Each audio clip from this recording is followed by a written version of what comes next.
Hello Fly Nation and welcome to the Freestyle Your Life podcast, the one and only podcast inspiring you to live your authentic greatness while teaching you that less is more. I'm your host, Erneste Zimmermann, and I'm on my mission to help you to be the hero you were meant to be and to live what you came for in life and in business. Remember, the quest we came here for is to discover our true nature, explore our potential and share it by living. Hello Fly Nation, welcome to episode number 9 with Art Costello. Art inspires us how we can transform our life by changing our negative expectations. This is a must-listen episode you don't want to miss. Listen to Art and learn how our expectations lead our lives and what we can do to transform. Art is an author, speaker and successful entrepreneur. He offers wisdom as well as tangible tools for success that will help boost your confidence, encourage your journey, and affirm you as you begin to enjoy the freer, more productive life you've always longed for. Your core expectations are the most important tool you have for personal growth and happiness. You'll never have a failure if you learn from your life experiences. Art states that we are what we believe and we live to what we expect. Go live life and don't let fear stop you, and life will reward you. This is, by the way, what Freestyle Your Life means. Step out of autopilot mode, become aware and mindful of your negative expectations and reverse them. Healing comes from returning back to yourself, becoming authentic and skipping the rest. Let's jump right into the interview with Art. Well, my dear Fly Nation out there, I have Art Costello with me, and please help me welcome him. He is a colleague and he has the Shower Epiphanies podcast. That's sometimes I'm just with the spelling. The Shower Epiphanies podcast, and I love it because you're so recognizable with the shower, right? So there's a real water coming down, and that's your side. And we're gonna be talking about expectations today. So how can they rule and transform our life? That will be our topic today, and honored to have you here. It's my pleasure to be here, and I can't wait till I have a very unique perspective on expectations. Yes, please. It's your stage, Art. Please share it with us. Okay. Well, I think the best way to start is my story, my life story. Yes, please. And when I was 9 years old, I was abandoned, but it wasn't in the traditional abandoned, left at the firehouse doorstep. What happened was my parents moved from a very urban area to a very rural area, and our lives just kind of went in different directions because it didn't. I didn't have any friends. I had always relied on baseball as my it was my identity. I loved baseball from the time I was tiny, mm-hmm. And when we moved at 9, I lost all that. Mm-hmm. And my parents my dad moved away to work, and my mom had to go away from the farm to work. So my sister and I were kind of pretty much left alone.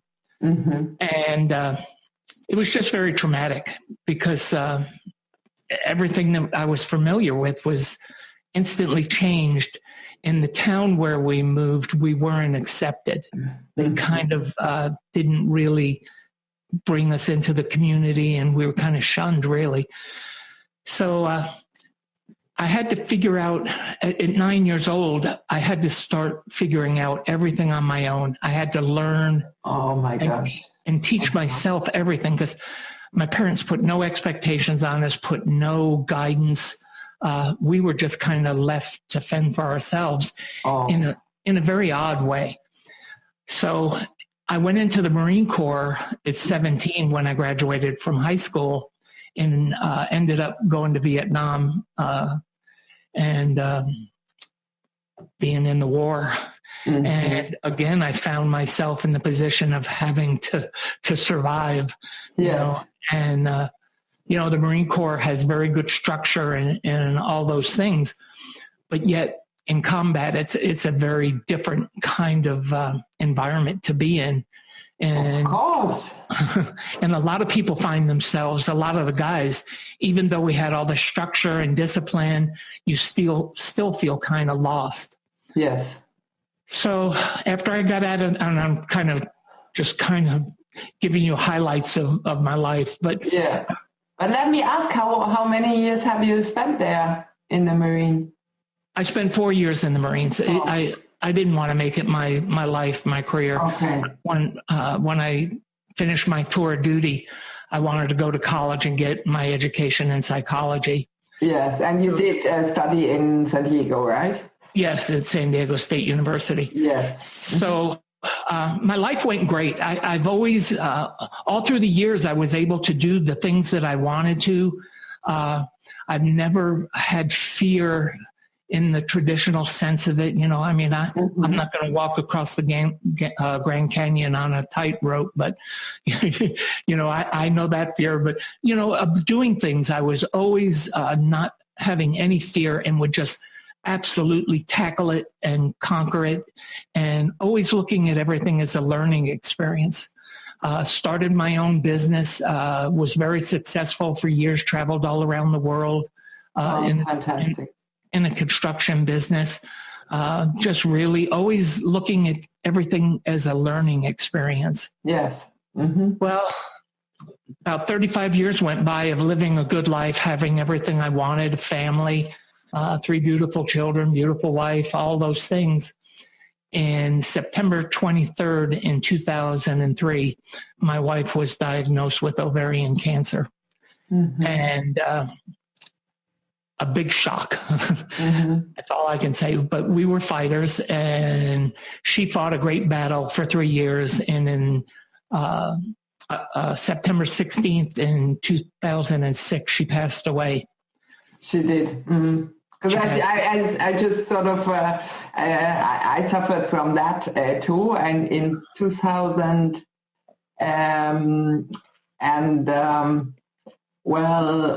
yeah, I had the full operation, and they saved my life, but that was only because it's a cancer growing that quick, right? Right. It's a very fast-moving cancer. It's crazy, and I was pregnant with my son Sandro, and I was for a check for the child, actually, right? If everything is okay there. And right. So they saw that, but I couldn't go to the surgery because I was pregnant. So I had to wait all the time, and I nearly lost him. So we saved each other. We saved our lives. Wow. So, okay, go ahead. I just want that because I relate so much to that. Yeah, that's a blessing. I mean, it's only has about a 3% survival rate when stage 4 ovarian cancer. So, but anyway, I lost her in September of 2006, and for the first time in years and years and years, I felt alone, abandoned. Just a terrible loneliness. I experienced again, abandonment. So I started not acting very well. I started drinking and chasing women and doing all the crazy things that I shouldn't be doing. And about 3 years went by, and my kids came to me and said, "Hey, Dad, you promised Mom you weren't going to do this." And when they said that, when I was 9, I had went to the top of a hill by our farm and laid on my back and had a conversation with God about what was going to happen to me, how I was going to survive this. Yes. In 2006 or 2009, 3 years after my wife passed away and my kids came and talked to me, I went back out onto the lawn of our ranch, laid on my back, and asked God what was going to become of me again. Because I had just gone through 3 years of drinking and being a fool and blowing through money and everything. And I heard this voice again that just said, I've given you all the tools. You just have to use them. Mm-hmm. And it was so invigorating to me. I got up and I started formulating and reflecting on my life. And I realized that what has propelled me through all of my life's good events and bad events was my expectation that everything was going to be okay, which is really based in faith.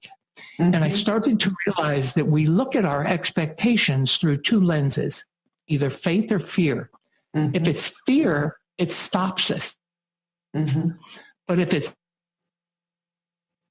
faith, it propels us. And faith isn't always about religion. Faith can be in faith in yourself, in a mentor, in your partner. You know, faith comes in many, many forms. It doesn't necessarily have to be in religion, though for me it is, but I understand that other people do not maybe have that same brand of faith that I do, but that's okay. And I just, after that, I just started writing. And out of that came the book I wrote, Expectation Therapy. Yeah. And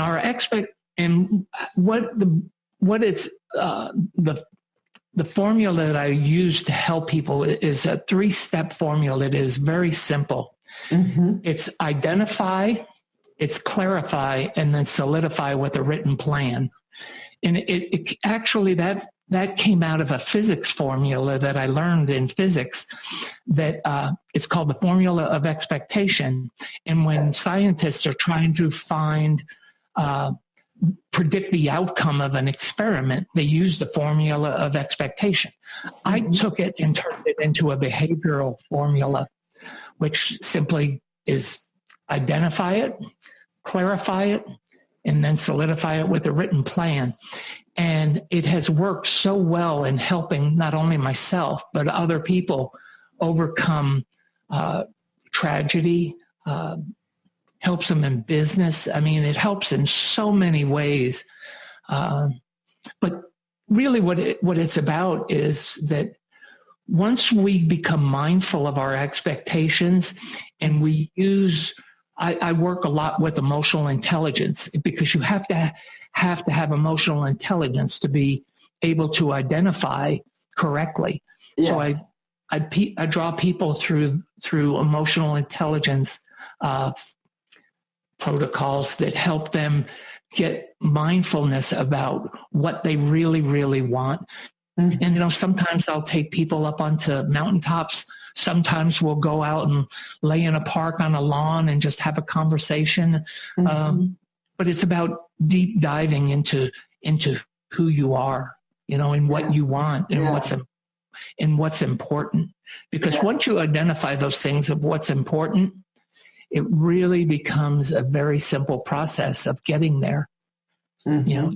You can't be lazy. It's hard work. There's nothing in this world worth having that is easy. Yeah. So, but that's basically my story of how I came to formulate expectation therapy. Well, that's wonderful. And thanks so much, Art, for sharing this really personal insights with us. But I totally relate. We really have to find out and identify, as you call it, what's our thing there, and then clarify and really stop doing the things that are not ours, right? Oh, absolutely. So that's what makes us unhappy, and as I call it, becoming authentic. So it's almost the same from the topic. And I love your approach on that, right? Yeah, expectations actually are the root from which we grow. If you'll think back about eons and eons of time, caveman times, if they hadn't had the expectation to survive and to go out and create tools and all those things, and man has just progressed through his expectations. Mm-hmm. So I get real concerned when I hear therapists and I hear life coaches say, oh, abandon your expectations. And it's impossible, because everything that we do, I always challenge people, tell me one thing that you do that is not based in an expectation. And I challenge people to think of something that you do that is not based in expectation. Mm. And when they tell me, oh, I don't believe that. When I speak to large groups, sometimes I'll have people say, oh, I don't believe in expectations and all that. The way that I work through that with them is I'll tell them, take your right hand and put it over your nose and clamp down on it, and your left hand over your mouth. Mm-hmm. What happens? You don't breathe. Oh, you don't have any expectations? Yeah, you have the expectation. As simple as breathing. It is everything we do is based in an expectation. And it's affecting everything. Oh, it does. Right? Yeah, because we either look at it through faith or fear. Yeah. Fear stops everything. Faith propels it, and you move through it. But to me, the key really is understanding that everything that happens to us and everything that goes around in our life is meant to teach us lessons. Yes. And if we look at it as everything being a teaching moment, even the worst things that happened, losing my wife was so traumatic to me, but the lessons that it taught me, the life lessons that it taught me, not only about myself, but about other people, they're priceless. You can't put a price tag on what you learn. So I never, ever, ever get disappointed, because I look at everything as a learning experience. Yeah. And that is the thing about expectations, is that when we learn how to look at them through a mindful lens, and we see that it can propel us, we really become capable of doing anything. There's nothing that can stop us, because all the walls come down, and you move through it. I always tell everybody, no matter what program that you work with out in the community, no matter what it is, the first thing that you have to teach at the root level is core expectations. And when people get their core expectations right and in alignment, amazing things happen in your life. Yeah. And I attribute it to, that's why I was always successful at everything I ever done in my life. I've been involved in the entertainment industry, the construction industry, school. No matter what I did, the Marine Corps, I never looked at it as drudgery or a burden. It was always meant to teach me. Mm-hmm. And it's taken me all these years to fulfill all the promises that have come around, Yeah, it's great. And now you're sharing so many on your own podcast about that, right? And it's wonderful. It's just amazing. Yeah, because I believe that epiphanies are the precursor to an expectation. Yes. We have epiphanies, and a lot of people think epiphanies are these boom, come to you, moments. Yeah. But really we have epiphanies all the time. Mm. And it's how we process them and how we listen to them, and become mindful that really propel us. And an expectation without an action is merely a thought. Right. Epiphanies are just thoughts that we have. And if we don't do anything, they just stay in our head, and they come and go, and they're fleeting and all those things. So, one of the important things I always tell people is to take and always keep a pad of paper with you, or it's great with the iPhone now, because you can, an iPhone, you can just click on record. There's a ton of programs out there. You can just record, and you just record your thoughts, and start sorting through them and pick and choose the ones you want to move forward with, and you discard the ones you don't. Yeah. And get clarity of what's going on, and get your head free, right? Right, exactly. And it's really a beautiful thing. It really enriches your life so much that people really should pay more attention to it. I call it train and tame your mind. Right? Good term. That's a part of my program there, because that's really what helps us, right? Oh, I agree. That's a great term. I love that. Train and tame. That's a good one. Yeah. Can I steal it? Yeah, sure. Of course. So this is TNT, and but yeah, it's really what we should do. And to write it down or record it, it's just it's like a computer, right? We have so many programs and this app, that app, and everything. And once in a while, he's just fed up with everything and says, "Oh, give me a break," right? So our brain is almost the same. So what you just taught us is right to get it out of the brain.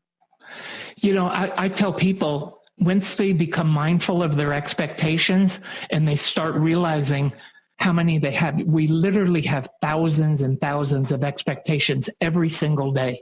Yeah. It's like becoming so used to something that we don't pay attention to it. Mm-hmm. And that's the problem. We are running on autopilot almost all the time. All the time. So when you become mindful of your expectations, it brings you out of that autopilot mode, and it builds, once you learn to master your expectations and manage them, the clarity becomes so great. It puts such organization into your life that you really gain a lot of confidence.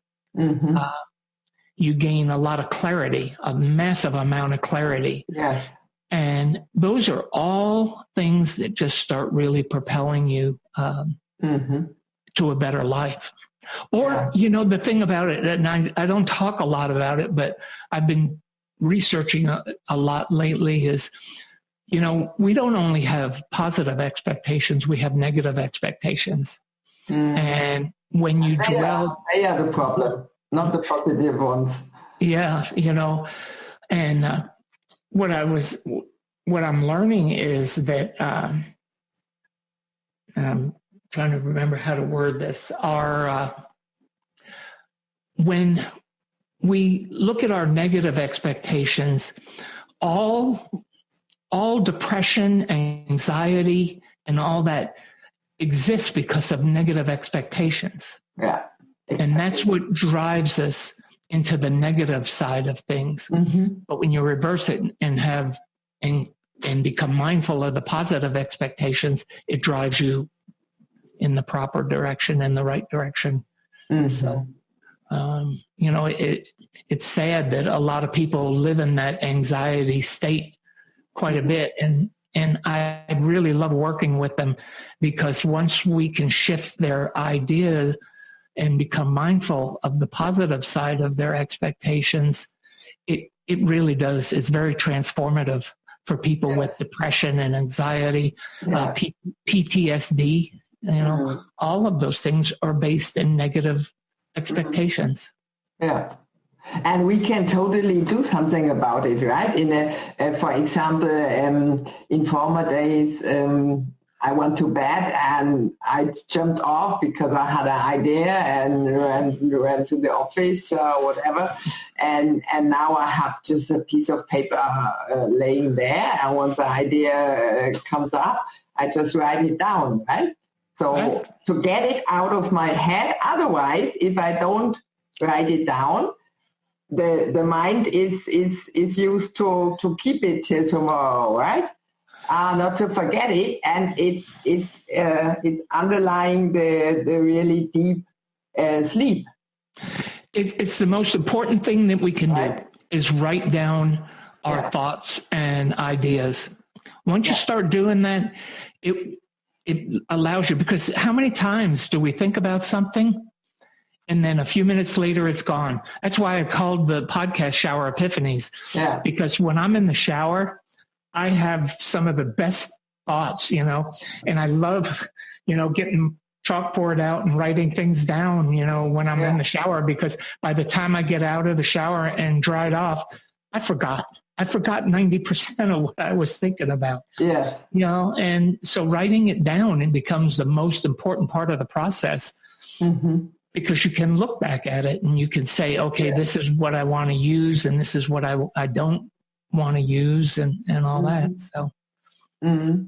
And it's a clearing of the mind also, right? To get it just off the mind and then look it up, and then with a clear mind, just focus on whether this is something you will go on with or not to follow, right? But it's off the mind. Very true. I mean, that's true. We are confusing and sabotaging ourselves on that heavily, right? Yep. We sabotage ourselves through our expectations. Yeah. Through negative expectations and fear. Totally.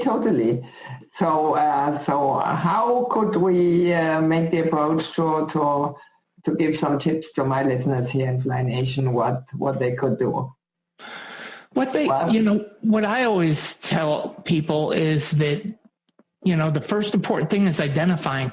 And I tell people, go to a place that is your safe place, where you can totally be relaxed and focused and have a conversation with yourself.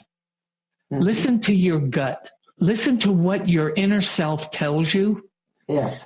And start acting upon it. Start moving to it. That's once you do that and you identify, then you can move on to clarification part of it, which is merely taking it and mulling it over and over and over again to make sure that you have clarity, that you have it clear in your mind that this is what you want or this is what you need. I talk to my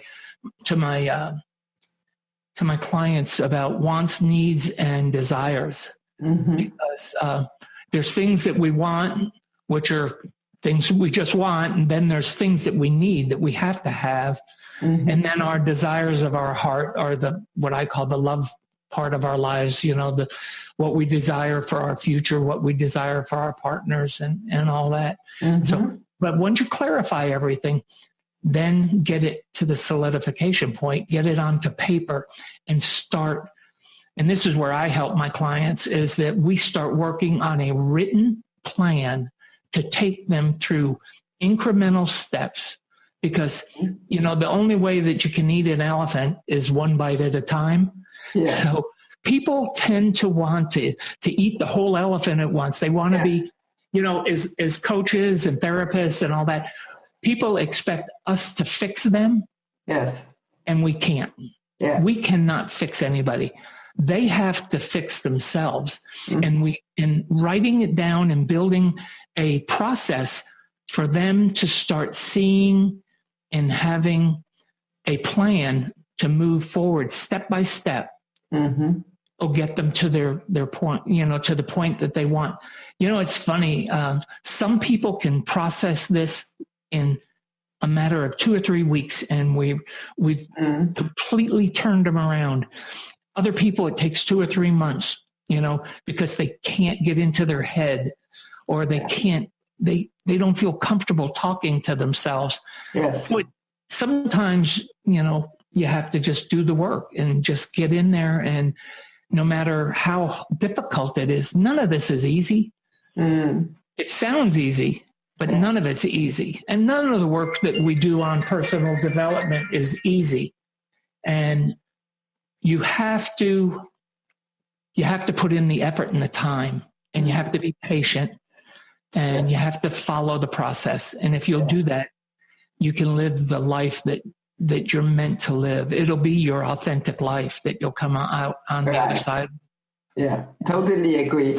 But I would think I even go a little bit further, because I say there is. First, it is an inside job. We cannot fix somebody from outside. I truly believe that.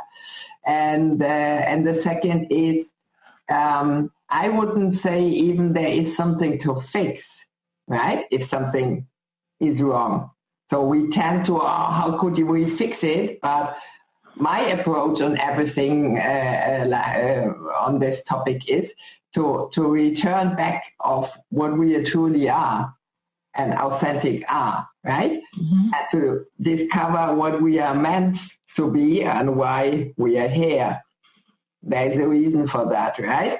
And in approaching life, somehow we end up in a complete different way and end up being with people not being good for us, or with the job not being good, or whatever it is. That doesn't feel good, and we need to return to ourselves and do whatever is authentic, right? And to skip all the rest.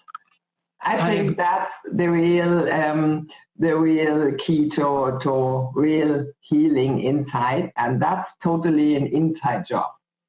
I agree. I agree with that.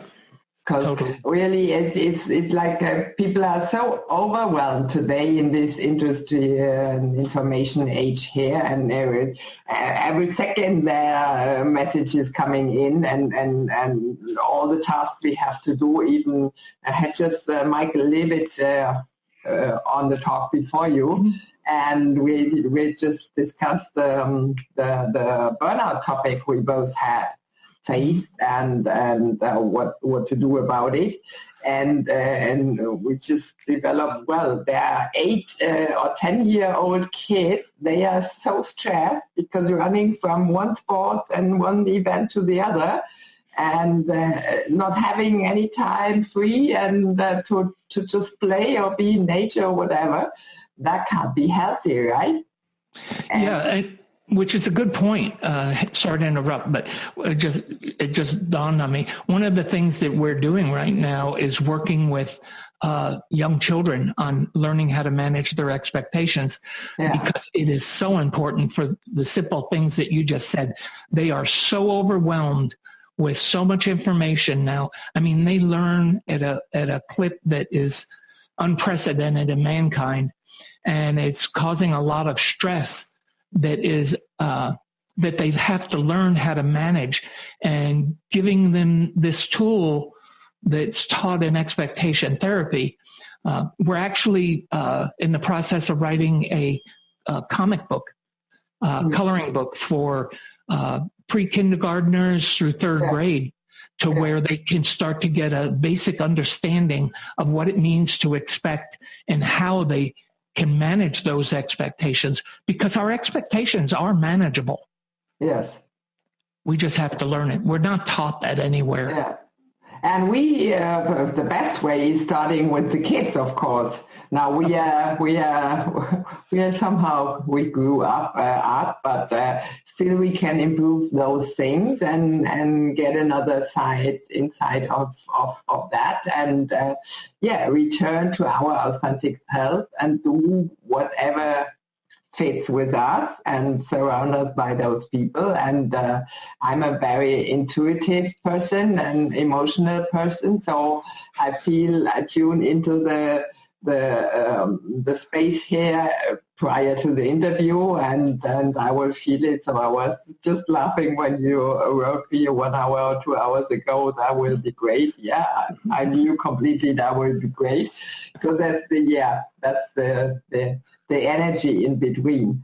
But we are really the master of our own life, right? So we as coaches, we can lead on the topic we have here, and that's why your topic fits exactly into mine, because that's all about becoming authentic and the expectation that drives us, and that could lead to a better life, of course.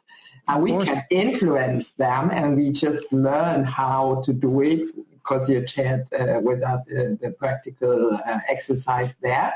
And we can do so much about it. And I'm such a fan of doing less and of simplifying things, because that's overwhelming already, right? So exactly. People get told you have to do this and read that and that course and that and everything, and they say, "Whoa, I'm packed already. How can I do it?" And I truly believe, by my learnings and life lessons, I have plenty of them. I came to the conclusion that it's not more we have to do, it's less we have to do. And it's less we have to become, not more and more and more. We have to become less. We have to become what we truly are. And sometimes you have to discover that, because from my own case, I got lost in all that thing. I really had to discover my true nature and my authentic self. And that's, of course, a process. But I believe we have to do less of what's not good for us, right? Yeah, to a certain extent. But the thing about expectations is if you start expecting less, you get less. No, not expecting less. I didn't talk understand about expecting things. So I was just talking about the complicated and the thing. You have to do this and that, and then you're gonna be fixed, right?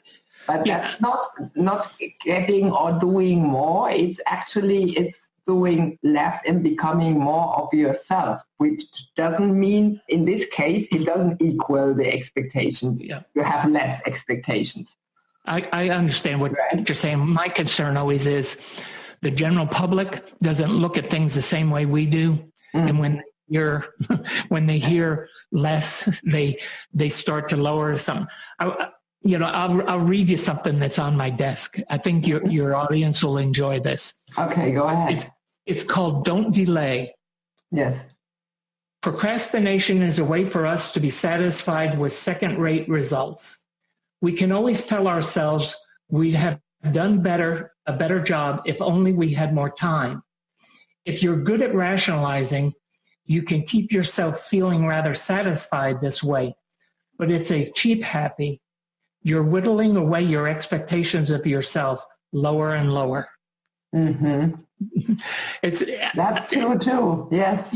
And that was my concern when I said what I said, yes. Because I don't want people to whittle down their expectations by thinking in a less way. But I understand what you're saying. I mean, because I am very much like you, I believe, and that's how I came about with expectation therapy. If you look at it, what I tried to do in developing the idea of it was look at the most simple form of change and transition that we can use in our lives to become a better human being. And when I did that, I came to the conclusion that it is based in our expectations. And it reminded me of some of the research we had done. We went into the prisons and we went in and polled women, adolescents, men, and one of the things that we found out, 89% of all prisoners, whether they're men, women, or adolescents, were told at an early age that they were going to end up in jail. It's when, true? Yeah. So we have to be very careful as parents what we say to people or to our children. Yes, of course. But it really, really became apparent in my mind about we are who we think we are. And if a child is told often enough they're going to be stupid or they're going to end up in jail or you're ugly or you're this and that and all these negative things, they will begin to believe it. Yeah. And we've got to change it. We've got to change it to where they can understand that their value, that everybody has a value and everybody is valuable. Even the worst of us, there is a value in us. Yeah. So. And we are what we believe. I totally agree with that, because we will be proved right? Whether we believe this is possible or this is not possible. So our brain our thinker in the brain will prove us, will look all over for proof that whatever we think is right. So it is. If we think it will not go right, we just by a snap of a second we get a proof that will be truth, right? Yeah. So that's the miserable thing of negative expectations. Yeah, we live to what we expect. We live to it. I mean, if you think when I was in the Marine Corps and in boot camp, we used to have to do these long hikes with a pack and everything, and I could always tell who wouldn't make it because they started out with, I can't do this. And everything was negative from the start. Yeah. Instead of going at it with a positive attitude. And, we had obstacle courses where we had to go hand over a rope over a river and stuff like that. And, people, when they start out with the attitude, I can't, when they use that word, I can't, they live up to that expectation of I can't, that it doesn't happen. So it's very, very simple, and it keeps things simplified. And that's the beauty in expectation therapy.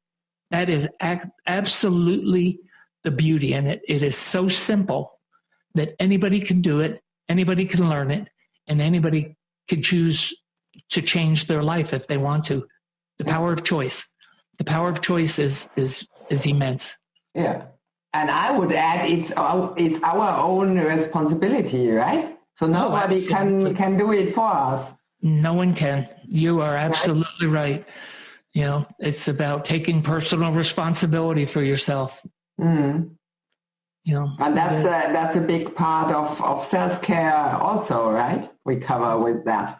Very much so. Because I truly believe the enemy is within us, right?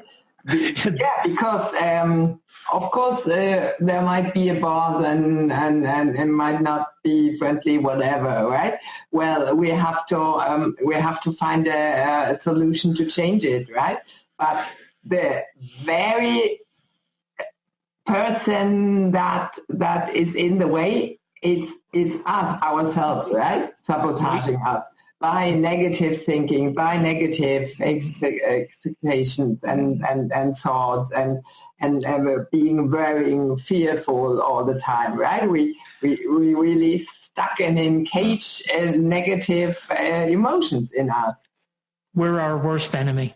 We're our own worst enemy, and that's why getting your core expectations and learning to manage them is so important. Yeah, it's absolutely crucial.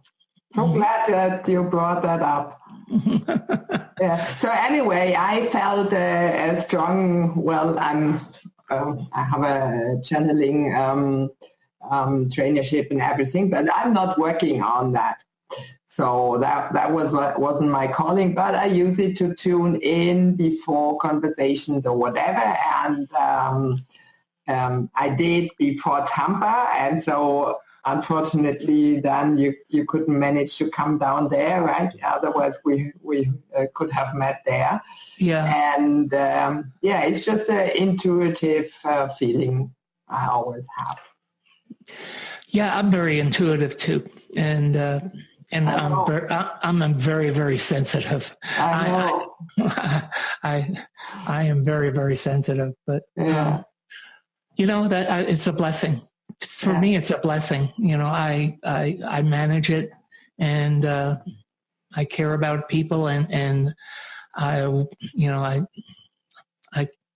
tell people I fall in love all the time. I mean, I'm just in love all the time because I love learning about people and how they learn to be who they are. And I love to be able to teach them things that I know and share.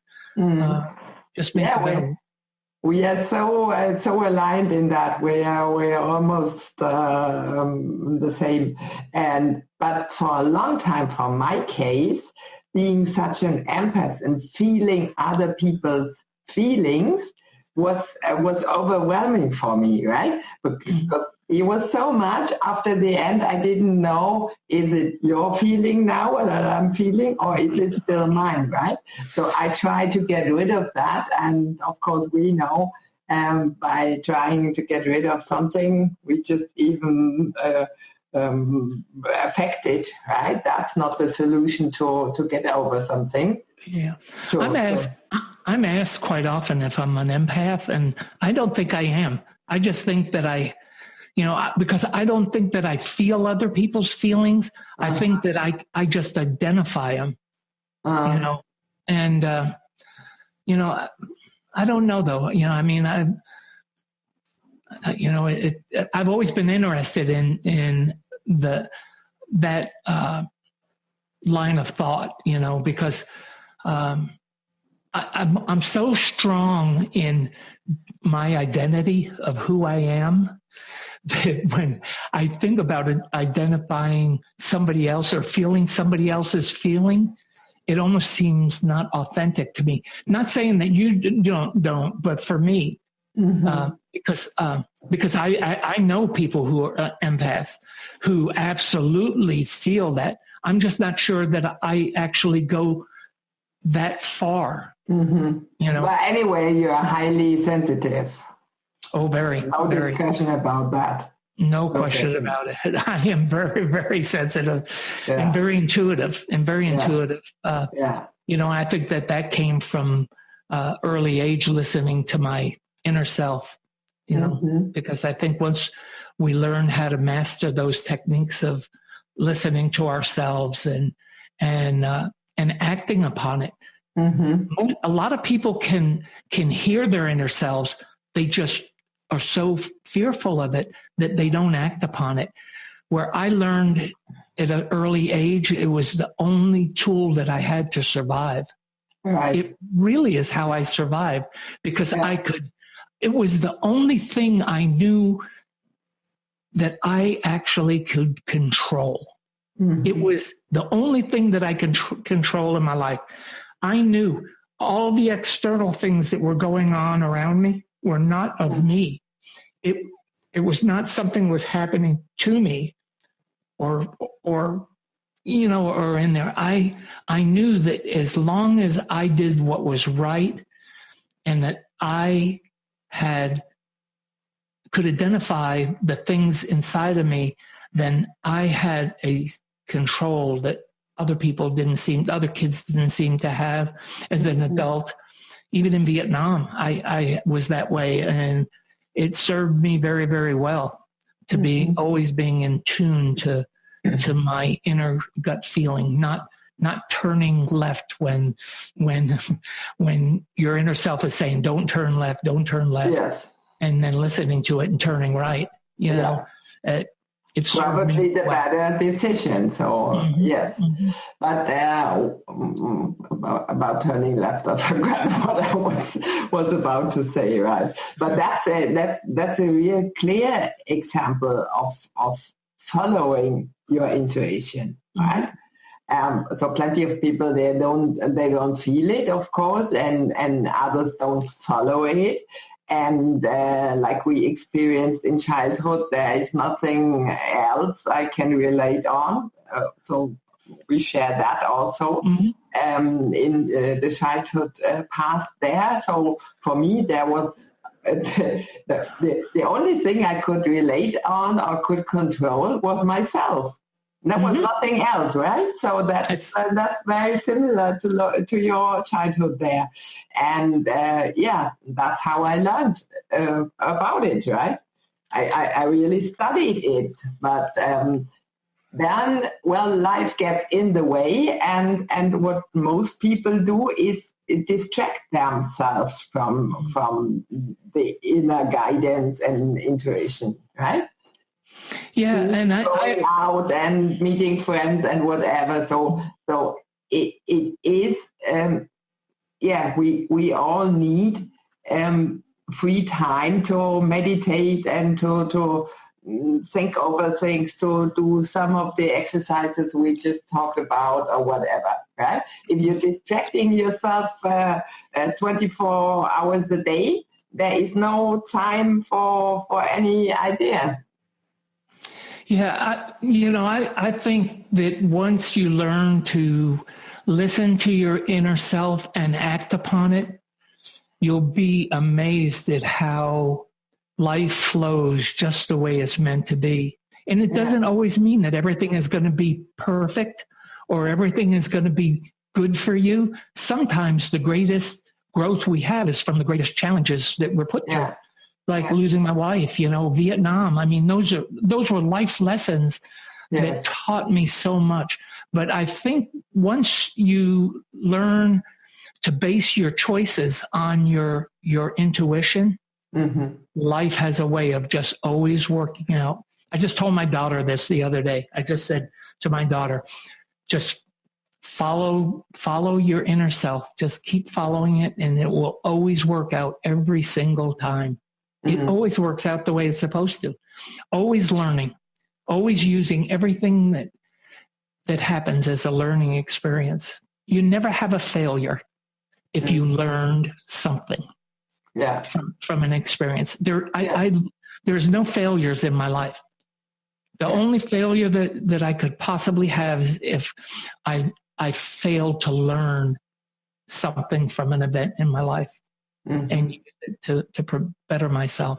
I'm always working on me every single day. When I get up in the morning till I go to bed at night, and I imagine I still in my dreams work on myself. It's just part of who I am, I just told a friend of mine, I said, when I die, I'll be 72 in August. And Incredible. Considering what I've been through in my life, it is incredible. I would never guess that. Yeah, 72. And when I die, I will die a happy man because I have done everything that I've ever wanted to do, and I've done it right. I've done it right. That's empowering, Art. Thank you for sharing that. Not many people can say it, I don't think. But, I honestly do. I mean, I will die a happy man. I'm not afraid to die, I mean, I've had all kinds of opportunities throughout my life where it could have happened, and God's kept me on the face of this earth for a reason. And that's what I'm living right now, teaching others. Not about money. It's not about fame. It's not about that. All I'm supposed to do is teach. And everybody that I come in contact with, that's what I want to do, is I want to give them a bit of my knowledge that may just turn and make their life better. Yeah, that's so wonderful. That's incredible, Art. So tell me where you're located right now? Austin, Texas. In Texas. Yeah, that's what I thought. And that was the place you were talking about your childhood? Or no, I grew up in upstate New York on a very rural area of upstate New York between Rochester and Corning, New York. It's called the Southern Tier, and that's where I grew up. I left there when I went in the Marine Corps at 17, and my brother and sisters, my brother just passed away last year, but my sister's still back there and all that. So it's a pretty country up there. I just don't like snow. Yeah. I'm a warm weather person. Yeah. I always figured I can take clothes off, but I hate putting them on. Yeah, me too. Me too. I'm looking for the summer to come. Yeah, that's wonderful, Art. And I truly believe by sharing life-changing lessons as we do here, right? There is so much input and so much imagination and inspiration inside, and motivation also for others. Not by reading a checklist how to do it, but just be impacted and by those life-changing stories. That's why I always love to have people on here, not only experts, but also people that survive traumatic situations. For my consideration, they are experts too, because they have found a way to survive that, and or being in the war, like you mentioned. That alone would be a story to invite you. And experience life experience is probably the greatest teacher we have. You learn more from life's experiences than you could in any university. Yeah, yeah. I truly believe that for ourselves, but also now for the listeners, because whether they can relate to something we share here or not, it sticks, right? And these are not stories told made by comedians, but those everything we cover here is of course topic and content, but impacted by life stories. So it's amazing. I always tell people, go live life. Don't let fear stop you from living the life that you're meant to do. It will be so rewarding if you would just go out. You know, I go to New York to speak and stuff, and I get on the subway and people look at me like I'm crazy because I talk to everybody. I want to know their stories. I want to know who they are and how they feel and what's going on and all that. And, you know, people they look at, I can tell the fearful people and I can tell the people who have faith, because the ones who have faith in it will talk to me and tell me and go, wow, we don't meet people like you. You're so friendly and everything. It's not that I am friendly, but I care so much about people that I want to know about them. Yeah. And that's what excites me. I love going to big cities and I love going to foreign places and meeting new people, because even when there's a language barrier, we still can communicate. I always learn a way to communicate with people. Yeah. So wonderful. Anyway. But that's how we open ourselves, right? So I always love to smile, because I strongly believe just on the street by the whoever comes along, a smile is a gift and for somebody else, and it doesn't cost, right? No. Or I'm the hugging person, right? I love to hug, and because I think that is really shared love. Mm-hmm. Absolutely, I agree. I'm a hugger too. Right? Yeah, definitely. So. Wonderful, Art. We are nearly at the end, so that would have been a good thought to wrap it up. But if there is anything else you wanted to cover, please go ahead. Well, just that if anybody wants to learn about me and expectation therapy, they can go to expectationtherapy.com. There's a link in there to my book. There's a link into the workbook. There's my online courses there. My podcast is in there. My blogs are in there. There's a lot of great blogs that I've written. So everything is on my website, expectationtherapy.com. And again, I'm on all social media. Twitter is my expectation therapy on Instagram, expectation therapy on Facebook, and Shower Epiphanies podcast on Facebook. Love to have everybody connect, and we can learn a lot from each other and grow. Yeah. The listeners might be on the run or somewhere, so they cannot write it down. So I would put everything in the show notes so they can look it up, and the links and everything, because, they might not be sitting by the desk now. And so we will mention everything of what you gave me before. And so I'm so honored to have you on the call here, Art. Thanks so much. I'm very grateful for you. It's my pleasure. And I made a new friend. It's a pleasure. And anything I can do to help you in any way, I'm here for you. That's why God put me on this face of this earth. And that goes to your audience too. Anything I can do to help anybody, I'm here. That's so wonderful. Thanks so much, Art. Thank you for having me. I really appreciate it. So, okay, we're going to wrap it up, Fly Nation, here. We're going to mention everything that Art covered in the show notes for you to look it up. So, Hello Fly Nation, thanks for listening in today to this awesome episode number 9 with the amazing Art Costello, inspiring us to be who we are and approach life with positive expectations. The goal is to discover our true nature and to live life in an authentic way. I hope you got new motivation and inspiration to transform your life. Feel free to share the Fly podcast with your friends who might also profit from the great tips. Don't forget to subscribe to be sure to catch your next success story with the amazing speaker Alison Donegay. She inspired us to always consider the opposite and quit judging ourselves and others.